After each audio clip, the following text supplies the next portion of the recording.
Salut à tous les Spartiates, j'espère que vous êtes motivés à 300%.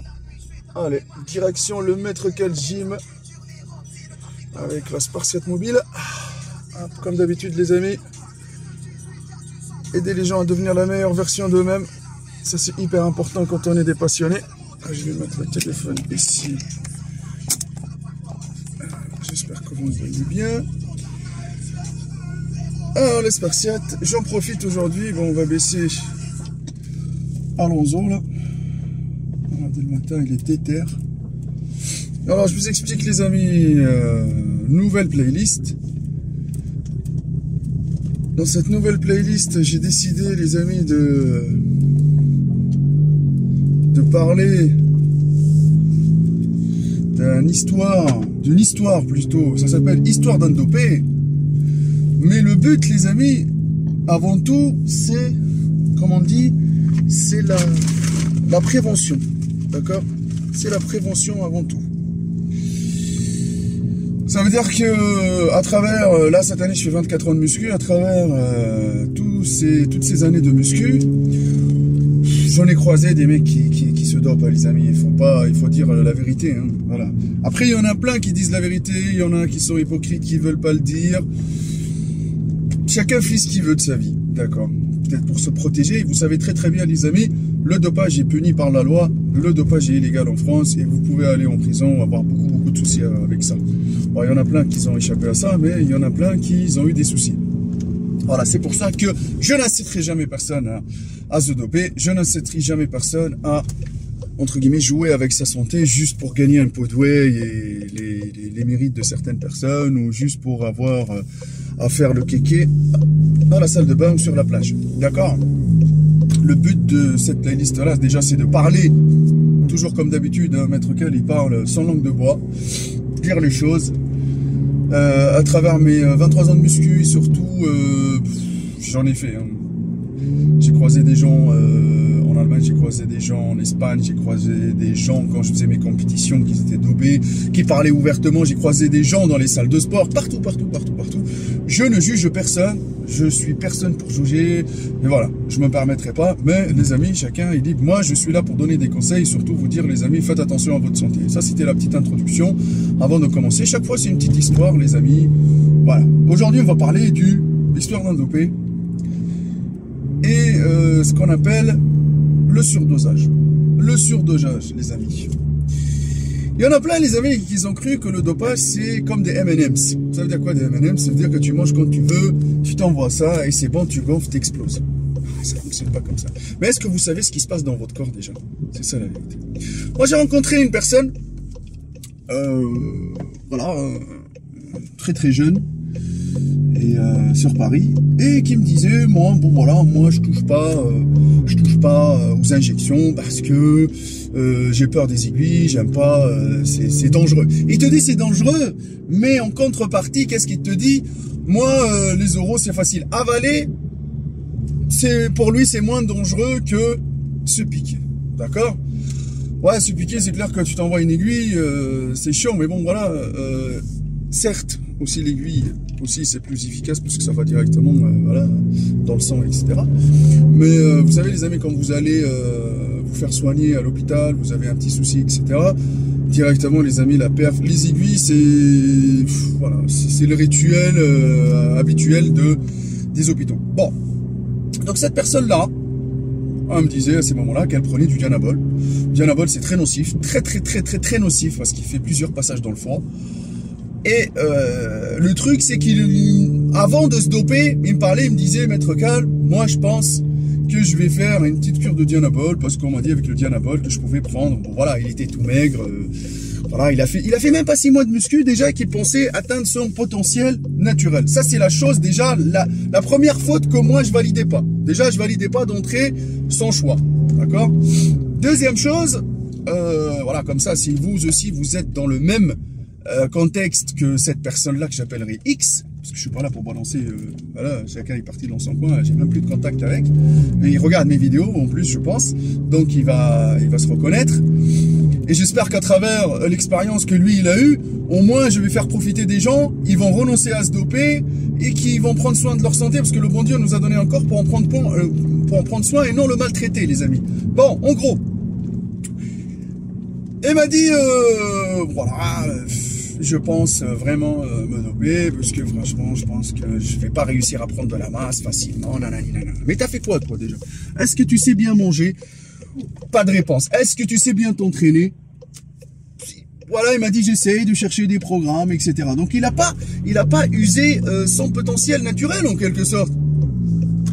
T'as pas sorti toutes les cartouches pour dire que tu peux te permettre de dire ouais je vais me retourner vers le monde obscur, mais ça sert à rien de se retourner vers le monde obscur parce que vous allez bousiller votre potentiel naturel. Donc je lui fais le même speech, moi d'un coach professionnel pour la prévention.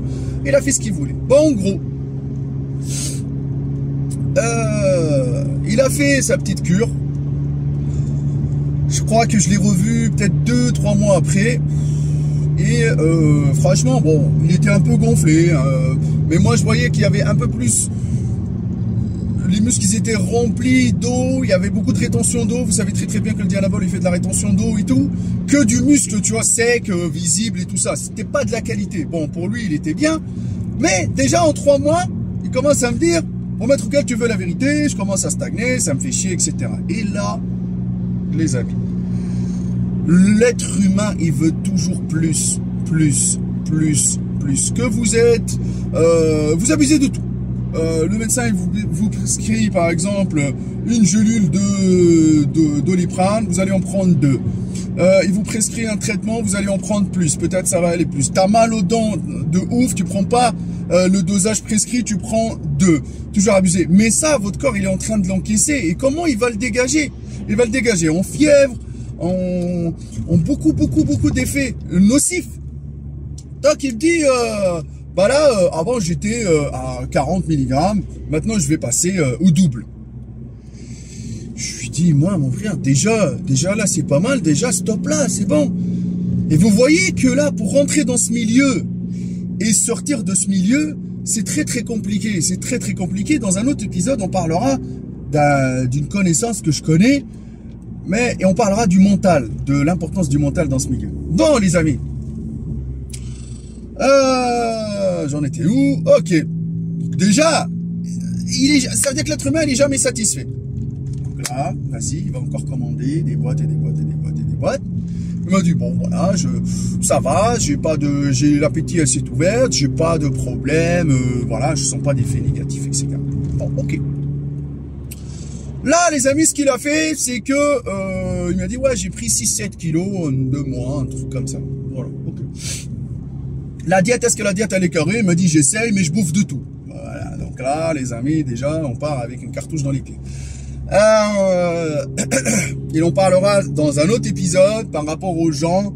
Tu sais, j'ai eu un copain aussi qui faisait pas de diète et qui prenait des produits, mais je parlerai par la suite sa fin, comment elle était. Donc, les amis, il part. Il revient dans 3 mois après. Oh là là, les amis. Oh là là là là. Le visage bouffi. Le visage vraiment, je vous le dis honnêtement, vraiment bouffi. Les angles, il commençait à jaunir un tout petit peu. En plus, lui, c'est fumeur. Alors lui, je vous le dis, hein, lui, c'est un fumeur, il boit. Cette période-là, en plus, il prend du Dianabol et tout. Donc le froid, il a pris cher. Il a surdosé. Il n'a pas changé, mais le visage, il était gonflé. Je vous dis même pas. Il m'a dit, maître Cal, est-ce que tu peux venir, on va aller dans les vestiaires, machin et tout ça. Les boutons, c'est un truc de ouf. C'est un truc de ouf. Il était fatigué, il transpirait, ça va pas, tu vois. Il était un peu excité, mais ça va pas. Il y a un truc qui va pas. Là, le produit, il l'assimile pas, ou il a surdosé de ouf, etc. Mais pas de gain musculaire, les amis. Pas de gain musculaire. Donc moi, personnellement, directement, j'ai pris les rênes. Et en plus, à cette époque-là, on avait dans la salle, on avait quelqu'un qui était en études de médecine. Je lui dis, frérot, arrête tout. Franchement, arrête toute cette connerie-là. Tu vas te bousiller ta santé, c'est pas bon. Et il avait 28 ans. Non, c'est pas bon, il faut stopper. Donc j'ai réussi quand même à le raisonner. pour jeter ses potes de Dianabol, machin, etc. Parce que il avait abusé, il se sentait pas bien.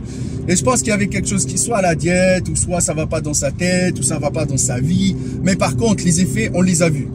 Ça veut dire que s'il était resté à sa première cure, il stoppait là, il entretenait les gains, c'est bon. Sauf que quand il a stoppé, les amis, il avait tout perdu. Quand je vous dis tout perdu, dans le sens où, voilà, il est revenu à la case initiale. Parce que par la suite, il a eu quelques soucis. Voilà, quelques soucis au niveau du foie, parce que le médecin lui a dit que son foie il était chargé, on a fait des analyses, etc. Et le problème, c'est qu'il a même pas fait de prise de sang avant, pour savoir l'évolution qu'il a eue avec ce fameux produit. Donc les amis, nous on revient à la conclusion de l'histoire.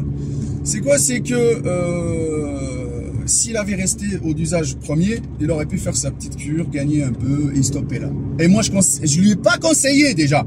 Et donc il est passé à travers, donc alhamdoulilah pour lui. Mais sauf qu'il voulait encore plus. Donc là, et quand il est passé, il a bousillé sa santé, mais il n'a pas eu de résultat. Vous voyez que des fois, les amis, c'est les plus, bon, on va dire pas les plus intelligents, les plus raisonnables. Il va juste prendre une petite dose, y gérer avec et stopper. Mais de toute façon, c'est très rare, les amis, que les gens, ils arrivent à s'en sortir de ce milieu-là.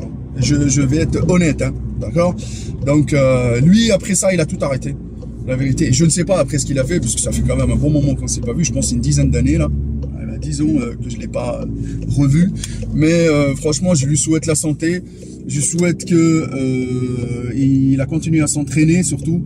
N'épuisez pas votre potentiel naturel les amis, parce que c'est hyper important le potentiel naturel, je vous le dis honnêtement, avec les produits, les machins, etc. Les produits, le moral de la leçon d'aujourd'hui, les produits oraux, ça vous bousille le foie à 300%, ça fait plusieurs passages, même limite plus que les injections. Les injections c'est dangereux, les produits oraux c'est dangereux, le surdosage est dangereux, tout est dangereux dans le dopage, d'accord? Sauf que il y en a plein qui te disent oui mais moi je suis curieux, j'ai envie au moins de tester une fois. Ouais mais teste frère, tu testes ça toujours avec ta santé. Si ta santé elle est de base fragile, bah tu vas prendre encore cher. Et chaque personne est différente. Pourquoi? Parce que il y en a qui sont susceptibles à la gynécomastie, au bouton. Lui par exemple il a eu beaucoup de boutons d'acné. Une autre personne non, avec le même dosage, etc. L'autre il va supporter mieux. Voilà les amis, donc faites attention, c'est pas parce que vous allez surdoser le produit, les amis, que vous allez prendre encore, ça veut dire que votre force va se multiplier, les gains vont se multiplier. Non, les amis, non. Il faut pas jouer avec ces trucs-là. Même les médecins, quand ils vous conseillent, quand il y a un traitement, de faire des fois des petits breaks. Parce que votre corps, il subit, vos organes subissent beaucoup. Faites attention à votre santé, le bon Dieu nous a donné encore, et non le maltraiter. Bon, voilà, c'était une petite histoire, une petite parenthèse, les amis. Ça, c'est histoire d'un dopé. Et aujourd'hui, on va en parler du surdosage. J'espère que plein d'entre vous, les amis, ils vont se raisonner, plein d'entre vous, ils vont arrêter. Moi, le but, je le répète encore une fois, de cette playlist-là, c'est de parler ouvertement des histoires que j'ai eues avec des gens que j'ai croisés, et pour faire en profiter les gens qui arrêtent de jouer avec leur santé, parce que c'est dangereux. Moi, je conseillerais jamais personne à se doper. Je conseillerais jamais personne à prendre de la drogue, de la coke. Non, je conseillerais les gens à aller retrouver un rythme de vie sain. Parce que la musculation, c'est un lifestyle, c'est pour la vie, c'est pas pour une nuit. D'accord, les amis? On se retrouvera dans un autre épisode. J'en ai plein des histoires, parce que surtout quand j'étais en Allemagne, les amis, j'ai fait de la colocation avec 4 bodybuilders. Eux, ouvertement, franchement, les Allemands, il y avait 2 Américains, 2 Allemands. Eux, ils sont ouverts d'esprit, les amis, ils me parlaient de tout, les produits, ils étaient devant. La tentation, elle était là. Mais sauf que les amis, moi j'ai pas plongé dedans. Pourquoi? Parce que c'est grâce à eux, parce que c'est grâce aux histoires qu'ils me disent, grâce aux effets négatifs qu'ils m'expliquent. Il y en a plein qui parlent du dopage comme étant magique, mais parlent pas de ce qu'ils ont subi la nuit. D'accord? Mais ça, on va en parler dans un épisode, les amis. De tous ces trucs, de tous ces tracas, comment il est stressé, comment il fait de la merde avec sa femme, comment psychologiquement il devient un nerveux, un excité, tout ça. Et par la suite, il perd tout à cause de sa quête du muscle suprême, les amis. La classe souffrance qui paye, on se retrouve dans un prochain épisode. N'oubliez pas mon Instagram Maître Cal, si vous voulez nous suivre, les amis, comme d'habitude, hein, vous allez sur soit Instagram, soit sur Facebook, Maître Cal Gym. Il y a classe souffrance qui paye, les amis. N'oubliez pas ça. La qualité avant la quantité, et restez motivé à 300%. Peace.